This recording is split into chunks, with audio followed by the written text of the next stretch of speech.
Hi friends, இன்றைக்கி நம்ம ஈஸியான ஒரு ஈவினிங் ஸ்நாக்ஸ் பார்க்க போகிறோம். அது என்னென்னு பார்த்தீங்கன்னா கம்பு உருண்டை. நம்ம கம்பு லட்டுன்னு சொல்லுவோம். ஹெல்த்தியான ஒரு இரும்பு சத்து நிறைந்த ஒரு ஸ்நாக்ஸ்.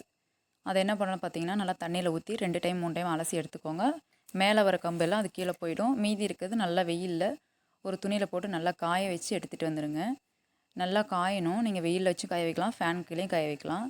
நல்லா காய வச்சு ட்ரை ஆனதுக்கப்புறம் அதை வந்து ஒரு கடாயில் போட்டு நல்லா வறுத்து ஃப்ரை பண்ணி எடுத்துக்கோங்க. நல்லா அது பொரிஞ்சு வரணும். நல்லா பொரிஞ்சு வரும், வாசம் நல்லா வரும். இந்த வாசனை வந்த பிறகு தான் நீங்கள் எடுக்கணும்.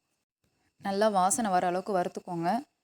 நம்ம கம்பில் டெய்லியும் சாப்பாடு செஞ்சு சாப்பிட முடியல அப்படின்னாலும் இந்த மாதிரி ஒரு ஹெல்த்தியான ஒரு லட்டு செஞ்சு வச்சுக்கிட்டோம் அப்படின்னா டெய்லி 1 இல்லை 2 சாப்பிட்டோம் அப்படின்னா அவ்வளோ ஹெல்த்தி உடம்புக்கு.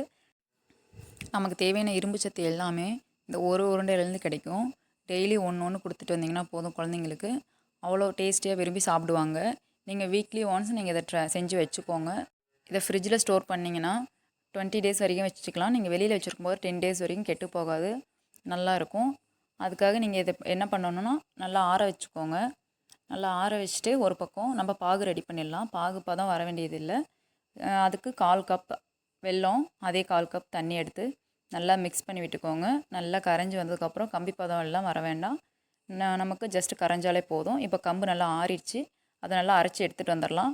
அதுக்கு 2 ஏலக்காய் கூட சேர்த்துக்கோங்க. மிக்ஸி ஜாரில் நல்லா பவுடராக கிரைண்ட் பண்ணி எடுத்து அதில் இந்த பாகை மிக்ஸ் பண்ணி கொஞ்சம் கொஞ்சமாக சேர்த்து நல்லா சூடு ஆறின பிறகு நல்லா உருண்டை பிடிச்சி எடுத்துட்டிங்க அப்படின்னா ஒரு டேஸ்டியான ஹெல்த்தி ஸ்நாக்ஸ் ரெடி ஆயிடுச்சு.